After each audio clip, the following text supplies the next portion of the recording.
ago who gave us a very, very interesting talk about the old, very old ancient ports and Vikings and the Danes and goodness knows what, who went up as far as the River Lee, coming up the Thames into the Lee when the Lee was navigable, and we had an interesting historical evening that evening. It was so enjoyed that I was asked to get him back again. So without further ado, since we've met him once before, Jeremy Patch.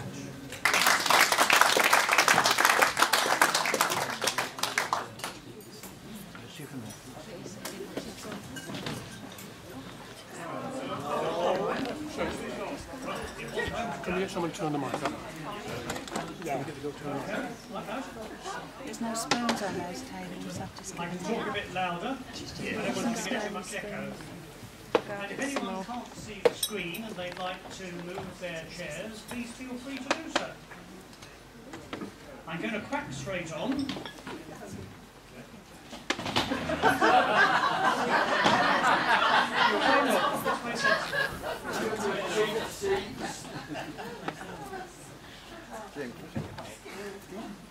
But thank you anyway for inviting me to come back again.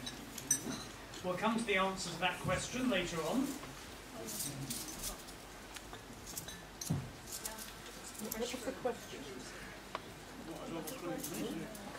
If you missed the question, don't worry. Oh, it's EastEnders. That's right, it is, yeah, you're quite right, it is the actual picture that was used for the original episodes of EastEnders before the dome was built. Yep. Now, there's a Roman soldier from the time of Julius Caesar, 55 and 54 BC. But Julius Caesar came and went away again, and it was some 90 years before we saw the Romans again, by which time they looked like this, technology having moved on considerably. They now 2 or 3 streams. Whatever it was that he did, the Danes realised that they were stuffed, and they could no longer bring their ships back down River Lee, and they abandoned them, as we saw on an earlier talk. They abandoned them and ran away. Now, Alfred caused the Danes to run away on that occasion, but he obviously had to do something to stop them from coming back the same way the next year. And it's believed that the Bow-back rivers, which are now the site, of course, of our Olympic Stadium, the Bow-back rivers may have been as a result of the defensive works that Alfred did up the River Lee. These may have been additional defensive channels, and the Emperor invited Chow Wei-yu, if he knew what was good for him, to come up with a solution. And so Chow Wei-yu did what many men do in times of crisis. He built a shed. And inside the shed he constructed a chamber with balks of timber at each end. And by drawing out one balk of timber, in came the water, and in came the barge, and then you drew out the other timber, down went the water, and out came the barge. And then, of course, the really clever bit, people often ask us at Limehouse, can you go both ways on this canal? Well, indeed you can. The barge comes back in again, out comes the other timber, and out comes the barge. And this was the pound lock, invented in China at around the same time that we were being raided by the Vikings. Now in 1016, it was a Viking, Canute, who came up the River Thames and found his way blocked by London Bridge, just off the edge here, which was heavily defended by Edmund Ironside. And so Canute did what another invader would do some 900 years later, when faced with the impregnable Maginot Line. He went round it, and he dug Canute's Canal, or Canute's Trench, the first specifically recorded man-made navigable waterway in London. And by the end of that year, Canute had become the first Viking king of all England.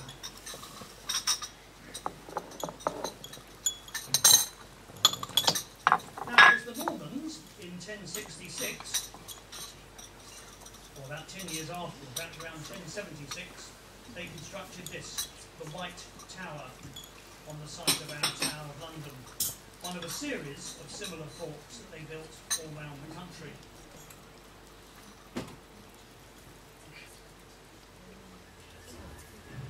Now in 1150, in this tiny inlet, just downriver from the Tower of London, was set up the Royal Foundation of St Catherine by the Tower. This was originally a hospital, which in those days was a place of hospitality for pilgrims on their way between London and Canterbury.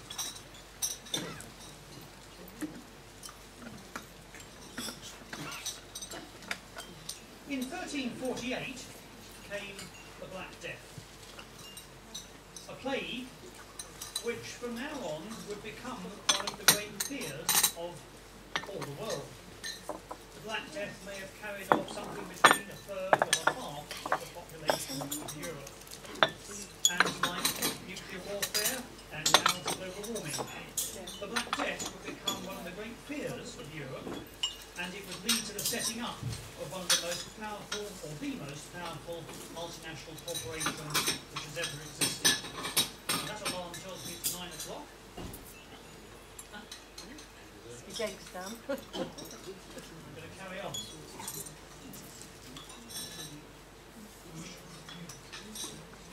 In 1495, just after Columbus had been sailing to America, this was constructed in Portsmouth.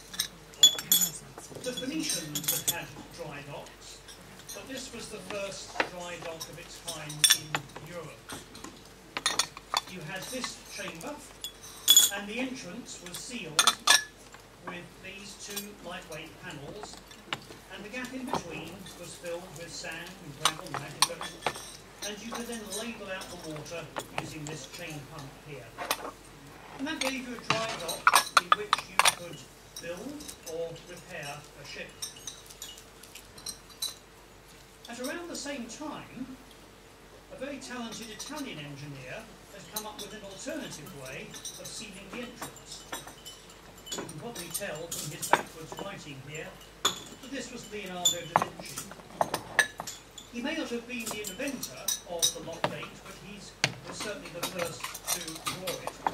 And you can see this was done in 1487, and it's almost indistinguishable from the lock gates we still have on our canals today. The mitre lock gate with two pairs of gates eating like that, and even the sluice, the paddle, is much the same as we have today.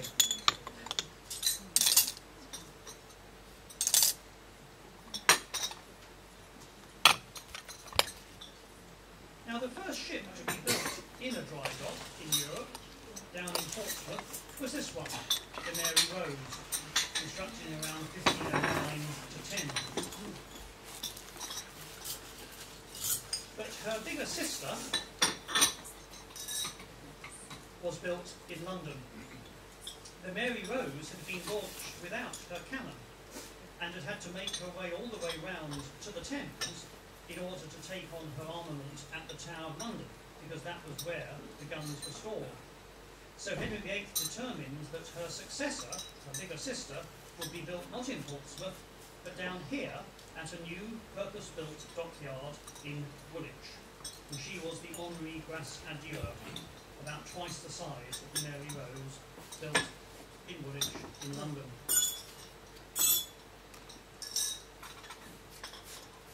Deptford Dockyard followed the year after. And in 1559, between the Tower of London and London Bridge were set up the legal quays. These were places where, for the first time, the ships themselves could actually come alongside the quayside to be unloaded. Previously, that had had to be done by lighters from ships moored in the river. In 1560, the first pound locks in Britain were built on the River Exe, but that encouraged the people of London that we now have the technology for bringing of the River of Lee to the north side of the city of London.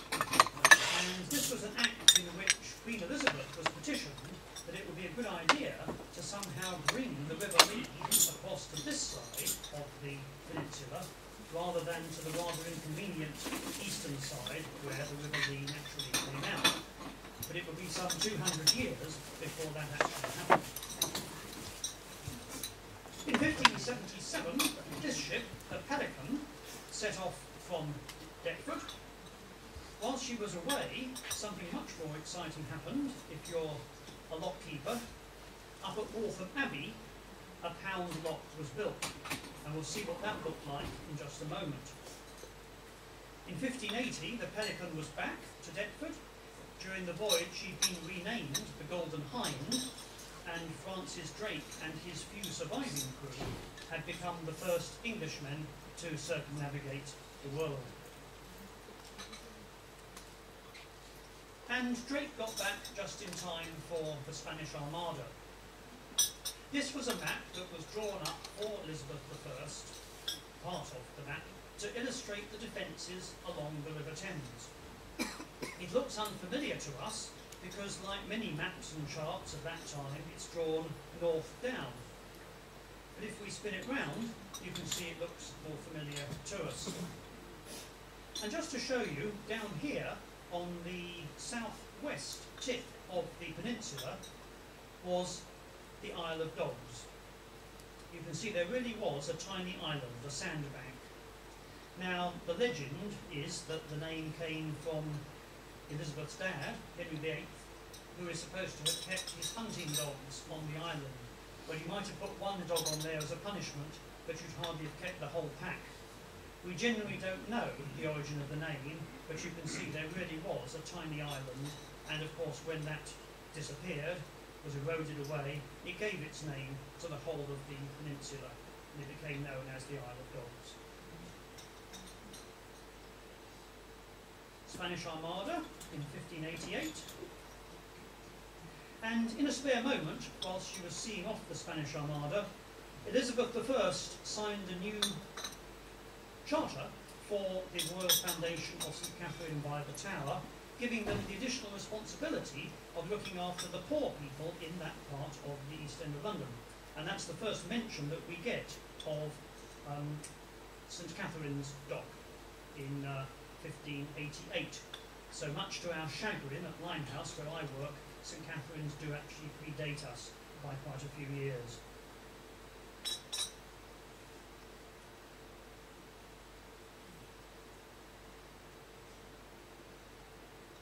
Now, I mentioned the lock that was built up at Waltham Abbey in 1577. In 1589, William Vallance, who was a contemporary of Shakespeare, brought out his latest ditty, and it describes the progress of a pair of swans all the way down the River Lee, from Lee Town, or Luton, down to where it meets the Thames at Blackwall. And I'll read you this passage from it. Down all along through Waltham Street they pass, and wonder at the ruins of the Abbey, late suppressed, by Henry VIII, of course. The walls, the walks, the monuments, and everything that there is to be seen. Among them all, a rare device they see, but newly made, a waterwork, the lock, through which the boats of Ware do pass with malt. This lock contains 2 double doors of wood, within the same a cistern all of plank, which only fills when boats come there to pass. By opening of these mighty doors, with slight and strange device, but now decayed sore. Now, here is Waltham Abbey. So where were the swans? If you look over here, you can see that this was the original course of the River Lee. And the lock that they are describing was actually round about here. Here it is, the most important industrial archaeological site in Britain, if you are a lockkeeper, as I am, or a canal anorak, which I also am. And I have dragged my brother across this very field to visit this site. But William Vallan's poem tells us that this lock was a pound lock with 2 pairs of mitre gates, exactly as we have today. It tells us that lock keepers use slight and strange device to work a lock, and it tells us that if you build a lock and don't do any maintenance on it for 12 years, don't be surprised if it becomes decayed sore. 1601. 4 ships, the Red Dragon, the Susan, the Hector and the Ascension, set off from Blackwall. Their destination was here, Indonesia. The Spice Islands, specifically this group, the Banda Islands, and one island in particular, the island of Rum, which was the source of this, nutmeg. Nutmeg had long been promoted as a cure for everything from the common cold upwards. But when physicians in London began to claim that nutmeg could ward off or even cure the Black Death, nutmeg became more precious than gold, and the island of Run, here, became the cruise destination of choice. And this, of course, was the first voyage of what would become the East India Company, and they would become the most powerful multinational corporation that has ever existed. They would rule continents and have their own army and navy. A couple of years later, in 1606, 3 more ships, the Susan Constant, the Godspeed and Discovery, also set off from Blackwall. This was a replica of the Discovery that came to the West India docks in 2007 to celebrate the anniversary of the founding of the first permanent English-speaking colony in the New World at Jamestown in Virginia. This was a full-size replica of a ship that crossed the Atlantic, and you'd hardly go across the channel in one of those these days. I was very pleased with this photograph until I noticed that what looks like the crow's nest is actually the window cleaner's cradle in the building behind. There are 2 of them there. It's just a mistake. And there is the monument, which you'll see at Blackwall. You can either visit it by land, or you'll see it certainly if you go past in a ship. This was the monument to the Jamestown settlement in Virginia. As an astrolabe, and that comes into another talk, but we won't go into that tonight. The Mayflower set off from Wapping, where her captain lived, picked up her passengers in Plymouth, and founded the second English-speaking settlement in the New World. Now, on the 23rd of March, 1659, the inevitable happened. The Isle of Dogs, as you can see, is an oxbow lake waiting to happen. And Samuel Pepys witnessed this in March 1659, where the river wall gave way and the peninsula was almost cut off completely. It settled down into something like that. The Isle of Dogs was, and always has been, a swamp. Certainly the last place on earth you'd want to build any tall buildings or anything like that. In 1661, Henry Johnson set up his so-called Great Dock for the East India Company here at Blackwall. It was about half an acre or so. 1663, the Sufferance Wharves were set up here on both sides of the river, supplementing the legal quays, and here again ships would come alongside to unload their cargoes. They were called Sufferance Wharves because there was no guarantee that they would continue indefinitely. Here they are. Now, our boaters today have enough trouble distinguishing Limehouse from St Catherine's, but you just imagine working out which of those you actually wanted and actually stopping in the right place. But these were the legal quays here, and the Sufferance Wharves now extends along both sides of the river. This is the Neckinger here, incidentally, which later became Hayes Wharf.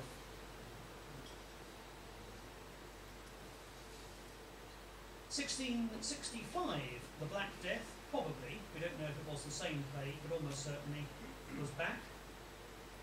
The year after that, the Great Fire of London, and the year after that, this happened. One of the first things you learn as a lockkeeper at Limehouse is the ability of Dutch sailing vessels to turn up just when you're least expecting them. And this is what they did in 1667. when the Dutch came up the Medway and raided Chatham. And this is one of our ships, our flagship, the Royal Charles, being taken away under a Dutch flag of capture back to Holland. The following month, in July 1667, a treaty was drawn up, in which the Dutch and English East India companies did swapsies on a pair of islands. We gave to the Dutch the island of Rum, the source of nutmeg and one of our most treasured possessions. They gave back to us in return a very nondescript little island on the eastern seaboard of America, which they called New Amsterdam, but we called New York. Thus we lost our nutmeg, but gained a big apple.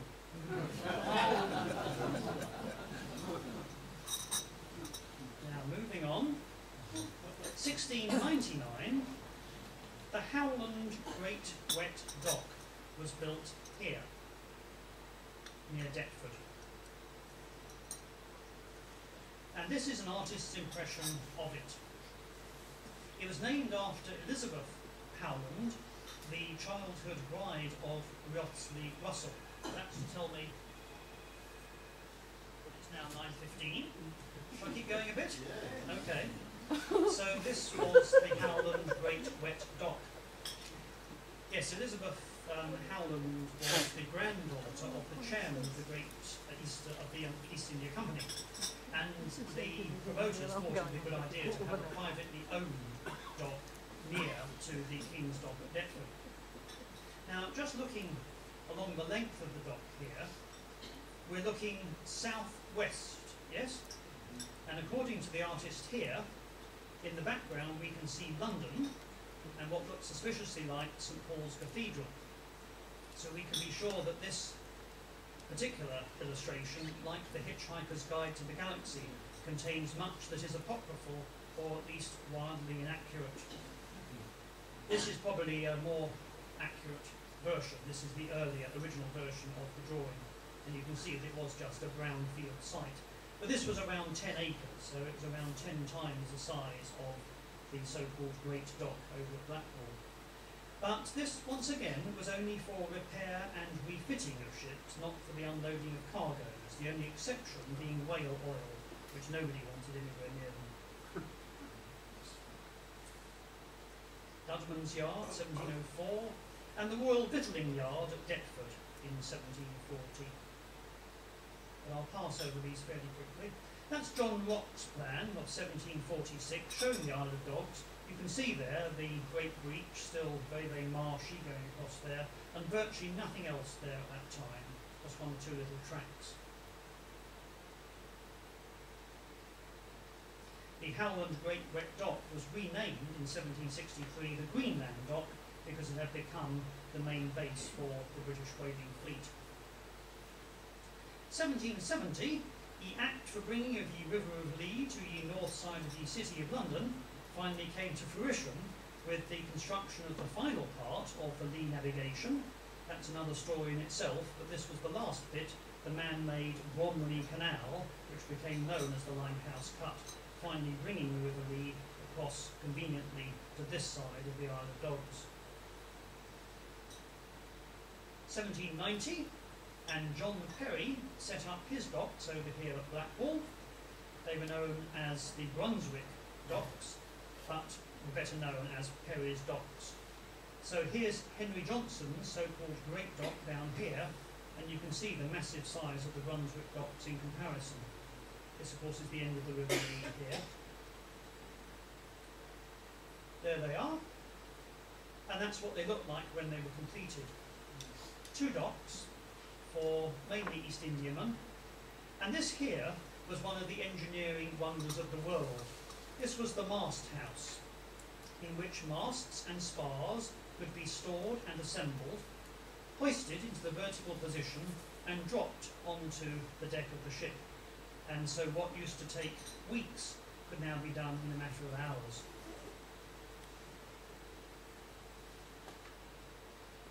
Here's a painting of Limehouse, done in 1793 by Ralph Dodd, where I work at Limehouse Marine, is just round the corner here. Here's St Anne's Church, which had been there since 1727. These are ships from the Baltic unloading their cargo of timber in the only way that they then could, straight over the side into the water for inspection and purchase. Here's the dock, which had been built inside the Great Breach. You can see how that ship actually sloped down away from the river, so at high spring tides the water would flood in and you could get ships in and out. Here's one of the corn grinding and water pumping windmills that formed the mill wall all the way down the west side of the Isle of Dogs. And this here is one of England's most contented cows, because we're told that the Isle of Dogs at that time was the finest pasture land in the county of Middlesex, and the great restorative of all distempered beasts.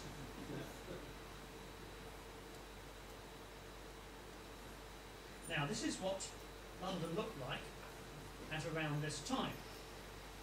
These were the original legal quays down here, and you then had the suffragets wharves on both sides of the river going all the way down between London Bridge and the Tower of London.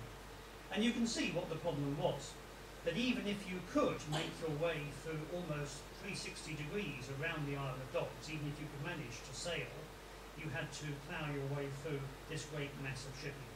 And clearly something better had to be done. And this is what we could have had. This was Willie Reveley's plan for the London docks. Given that the Isle of Dogs was basically the problem, why not just take out the Isle of Dogs?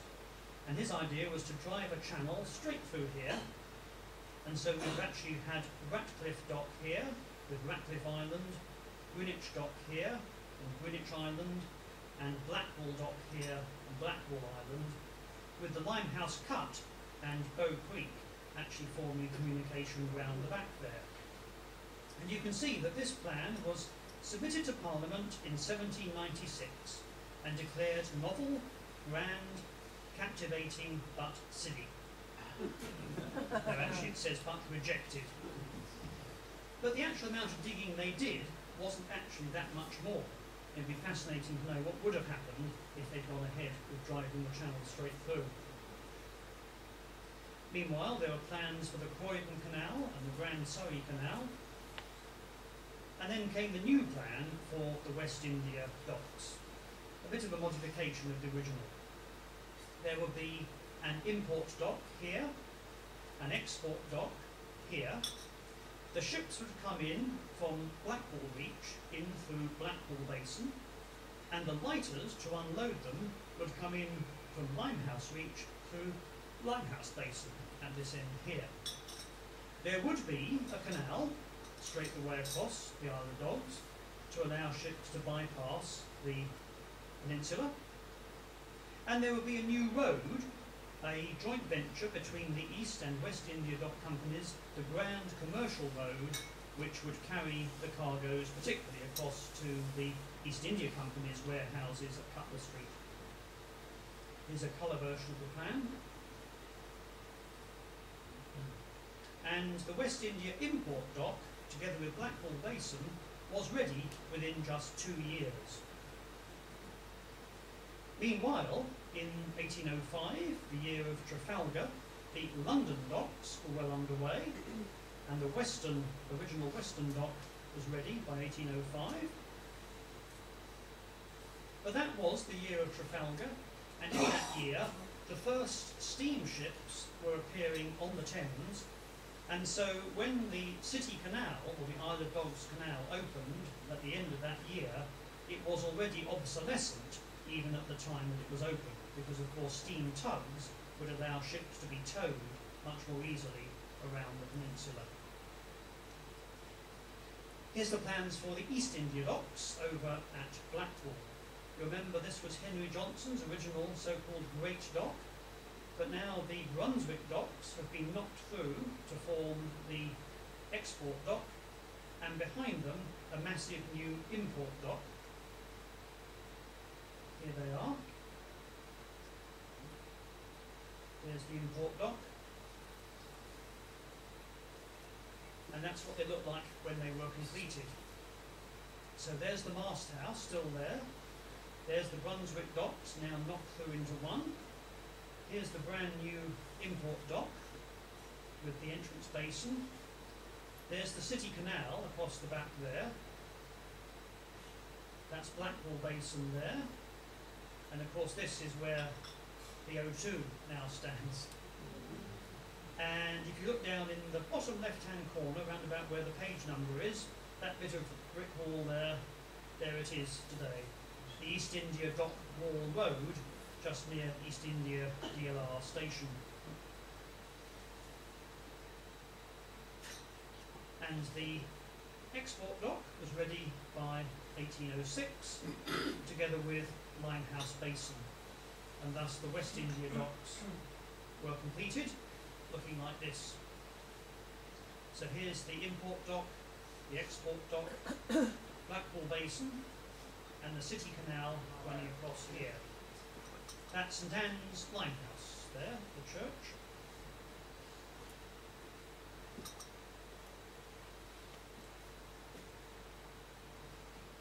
Just a reminder that the docks, West India and East India, were built principally on the proceeds of slavery to receive the produce of slavery.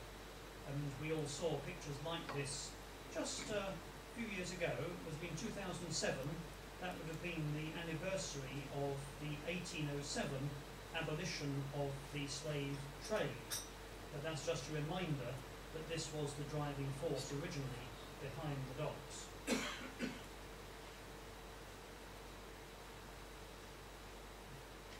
Just a reminder that the Surrey Canal was now approaching completion.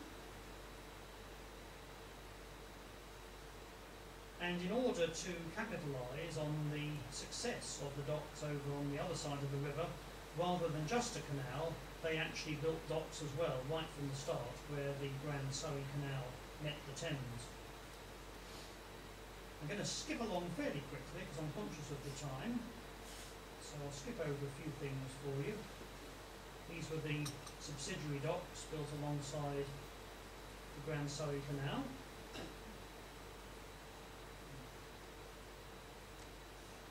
And so that's the Surrey docks.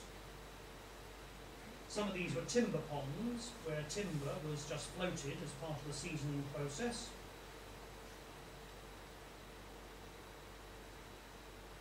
This is the Greenland dock coming into view now.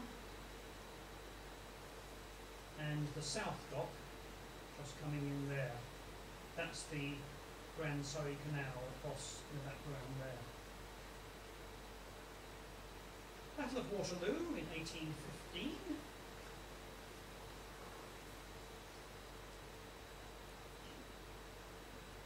And this was London's floating church, one of them. There were several, but this one was at Wapping. I now belong to London's present only floating church, St Peter's Barge in the West India docks. I always point out here that something is happening here. This poor woman here is obviously being sent back, and I can only imagine that at St Peter's Barge we have buns after the service. And I imagine that she's obviously forgotten to bring the buns and is therefore being sent back for them. We could think of no other explanation as to why she's being dragged into this rowing boat and being sent away again. But there we are. The Regent's Canal, a mere Johnny-come-lately, arrived in 1820, joining the Paddington arm of the Grand Junction Canal into the Thames at Limehouse. And that was the Regent's Canal dock, which is where I work. That's how it was. Somebody asked me earlier if I live in a lockkeeper's cottage. That's where it used to be, but sadly that's long gone now. But the original locks, the commercial road locks, are still there, exactly as they were in 1820. There's St Anne's Church, which had been there, remember, for almost 100 years already, 1727. There's the Grand Commercial Road running across the back there, across to the docks, and so the canal had to come underneath the commercial road. That's the original entrance into the Regent's Canal dock. Gordon Ramsay's pub, the Narrow, now stands on this site.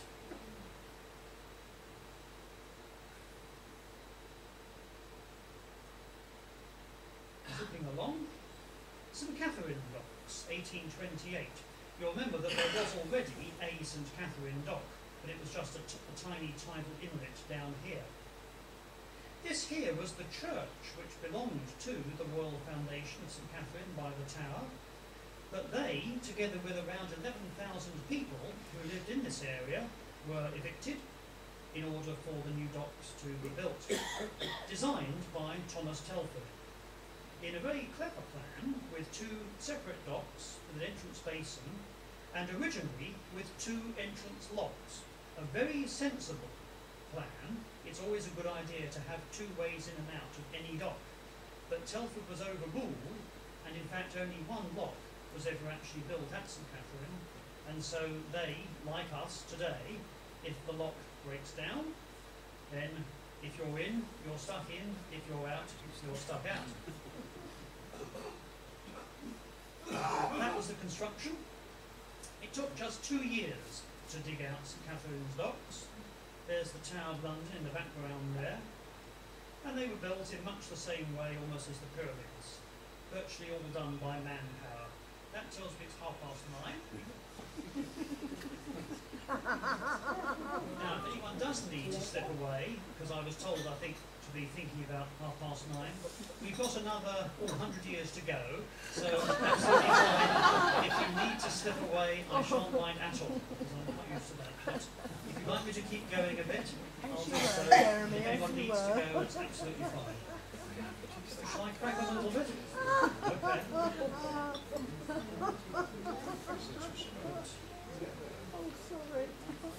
There we are, that's the grand opening of St Catherine Docks in 1828, with the first ship coming in. And these guys are standing roughly where the Starbucks now is at St Catherine's. Oh, just to show you, people often ask, how deep were the docks? You can just make out, if you really squint, that's Roman 30. So they were roughly just under 30 feet, say about 27 feet, most of them originally.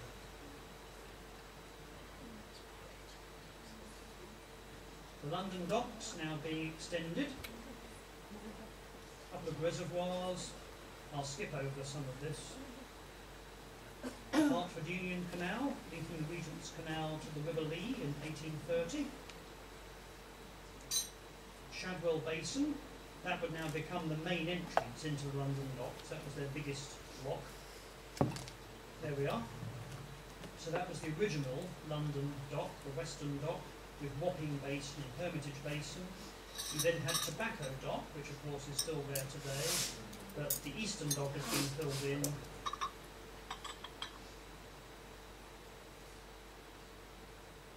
Timber Pond. Just a reminder there that the sailing area, sailing era is coming to an end. That's the Fighting Temeraire, Turner's painting from 1838, showing the Temeraire, which had fought at Trafalgar, being towed away to the breakers by a steam tug. A painting which Turner did from his imagination. He saw the Temeraire already in the breakers' yard and did this painting from his imagination.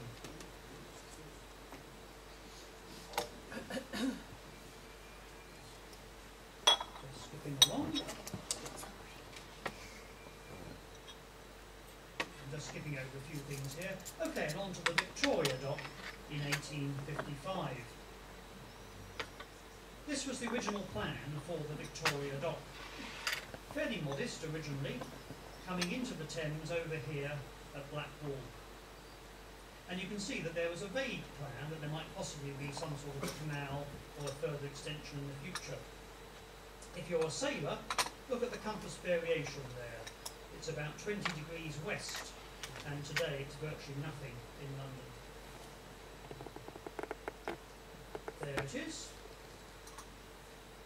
And this was the final plan. You can see now there's a bit added down below here, and just here it says basin for hydraulic lift. This was the hydraulic lift.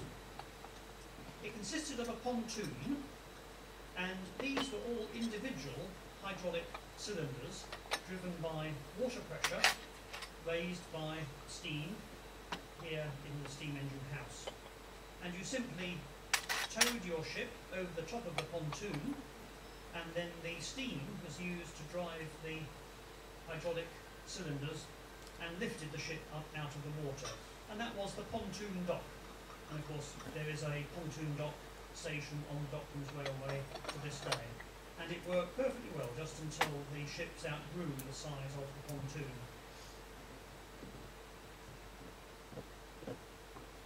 Now this was the London docks after Shadwell New Basin had been added. This was now the main entrance lock into the London docks. And often when you do a guided tour of London, maybe with a guidebook or a guide, you'll be told this is one of the original walls of the docks.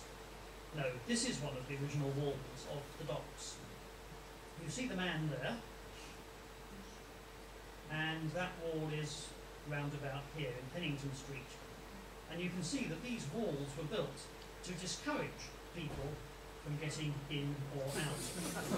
And although you may very well find a wall on that site, it's probably around that height now, most of the bricks having been long removed. The Millwall docks came just at the wrong time, just at the time of the shipbuilding crash in London, 1868. This was to be the original plan, an inverted T-shape, but in fact, of course, only the left-hand bit was ever actually built. And although they became the centre for our grain trade, they didn't actually make very much money for their shareholders. Just skipping along. This was the West India import dock. This was the City Canal, and what's happening here is that the timber pond, which had been built alongside the canal, is now being knocked through into the canal itself, and this would now form the West India South Dock, or South West India Dock, as it was sometimes known, the City Canal having become a white elephant, basically. This is what we've got left today.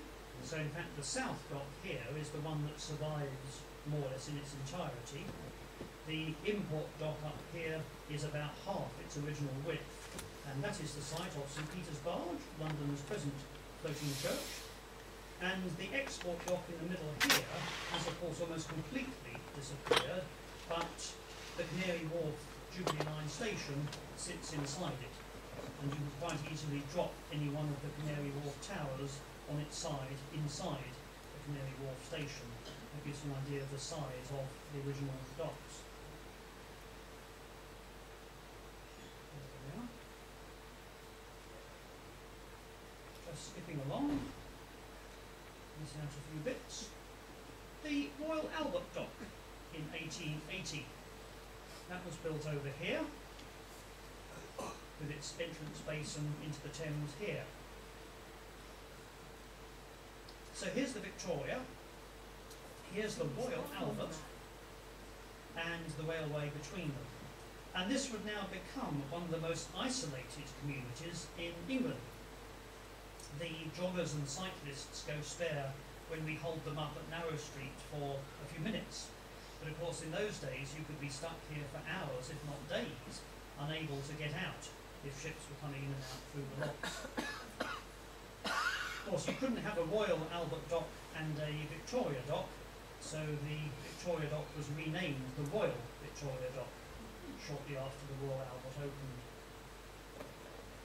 and they were joined up in the middle. And skipping over several bits here, Tilbury, 1886.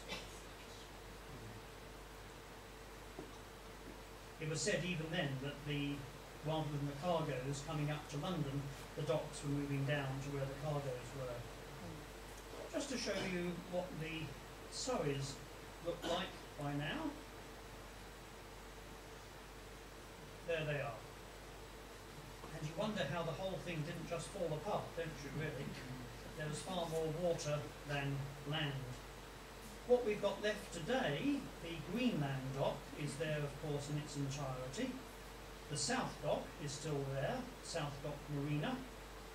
Canada Water, if you ever go to the shopping centre there, Canada Water is the end of Canada dock here, and the shopping centre now stands on this site, and you've still got the entrance basin over here, and most of the rest has now been filled in.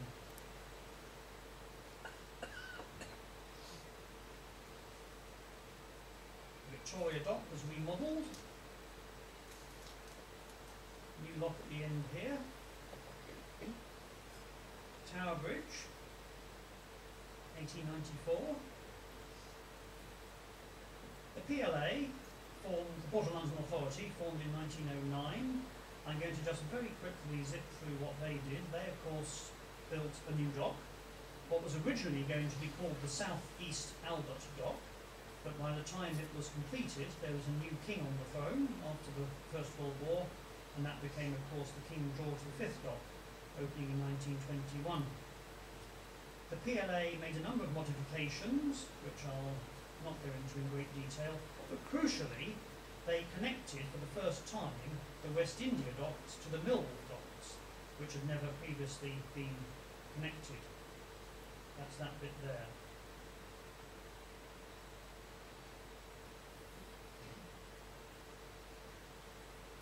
That's where the City Canal came out. This is the impounding station, which is now built over the end of the canal, and all of the water in the West India and Millwall docks passes through that pumping station, still with its original pumps from the 1920s.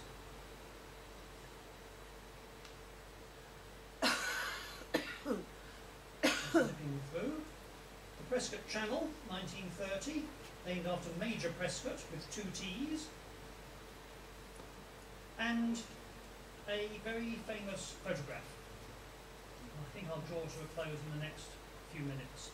This photograph appears in every book on the East End, on the docks, on the Blitz. And it is a photograph that was released in Germany to show the people of Germany that the Luftwaffe were over London.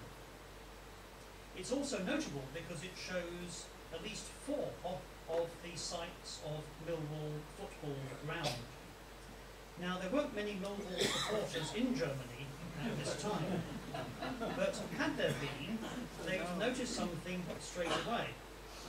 But this little spectator stand here, which is on one of the earlier Millwall Football Club sites, that had been dismantled by 1939. And that's why we know that this photograph is in fact a fake. And it was done by Hermann Goering without Photoshop or PowerPoint, but the Heinkel has in fact been superimposed over an early pre-war reconnaissance photograph. We, of course, didn't need convincing, this was the reality, but you can see there, just to prove the point, that that little stand is definitely not there. A pile of wood, and it all went up in smoke. About 1/3 of our supply of raw timber was on the Rotherhithe Peninsula at the start of the war.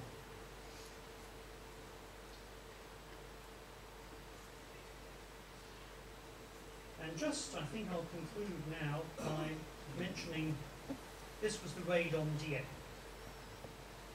in which, I must always forget the number, is it 6,000? Yes, around 6,000 troops, mainly Canadians, were killed, wounded or captured. And this showed beyond doubt that Germany would defend to the utmost any existing port or harbour, and that if D-Day was ever going to take place, we would have to take the port with us. And so it was that these were the spud pontoons. I'm going to skip over this quickly because I'm conscious of the time. We need to finish. This is Professor Bernal showing that the floating breakwater here doesn't allow the waves to transmit to the other side. These were the Phoenix semi-submersible concrete breakwaters, bassoons, Mulberries. and 147, yes, 147 of these were built in 6 months by men who had never worked with steel or concrete in their lives. a great civil engineering achievement here being built in the East India Docks. But I'm conscious that it's 9:45 now, so I think we ought to draw a close there. I could bring you up to the present day, but we'd be here for another quarter of an hour, so I think in fairness we should let you get away. And thank you very much indeed.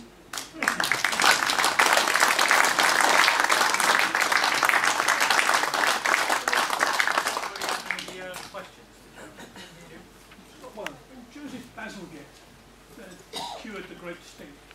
What effect did that have? He built the Victoria Embankment, Yeah. yes. It comes into another talk that I do on the lean, which you don't want to have that now, but no, indeed. Yeah, I mean, I've got obviously. Sorry, I'm just trying to get rid of this. The water was cleaner for a start. Oh, indeed, Safer yes, to work. yes. Sorry, was that the point of your question? One of Yes. the points, safer to Yeah. work, etc. Yes. Safer for people to work in. Yes, yes, indeed. No, I mean I didn't really refer to these at the time, but these reservoirs here, which were built alongside Blackwall Basin. Sorry, yeah, the reason those reservoirs were built to fill Blackwall Basin was that, as you say, the water was so polluted. The idea was that the water would actually be pumped into the reservoirs, and the residue would be allowed to settle out, and then you would have slightly cleaner water. It was probably one of the reasons why the docks were always impounded, so that the docks were always higher than the river outside, so that you were always going up into the dock where the water would be kept slightly cleaner. So yeah, indeed, it made a great difference to the cleanliness of the river. Yeah. Good thing. Yes. So right at the beginning you thought that the tidal river stops at one bridge. Yes. The river was a lot wider then? Or? Yes, I think that's what the geologists reckon. Yes, it was very much wider, very much shallower. I mean, we're told that the Danes had to drag their ships up the Thames, let alone up the Lee. So yes, it would have been very much less clearly defined, lots of sandbanks, and very much wider. And of course, the embankments themselves were much less clearly defined. In fact, it was the Romans themselves, wasn't it, who first actually started to build the embankments. So that would have squeezed the river very much more confined. And some people even think that the actual land, of course, that has tilted over the last couple of thousand years. So that would have had an effect as well. But I think it's thought that it's the actual confining of the river that caused the tide to squirt further up than it does when it did then. Yeah. Any other questions at all? Surely you all agree it was a splendid talk, and I'd like to call upon our Senior Vice President, George Larkey, for a vote of thanks.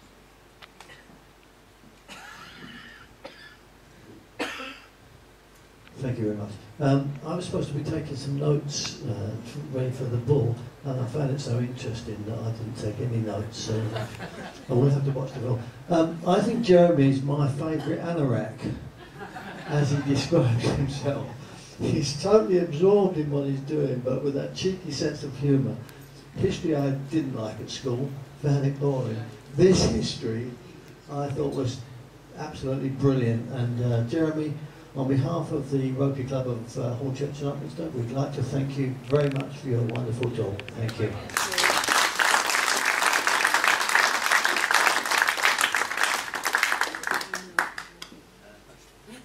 Do we have any other business at all? No? I'll remind you of the apologies book, and the menu will be on the website. And would you be upstanding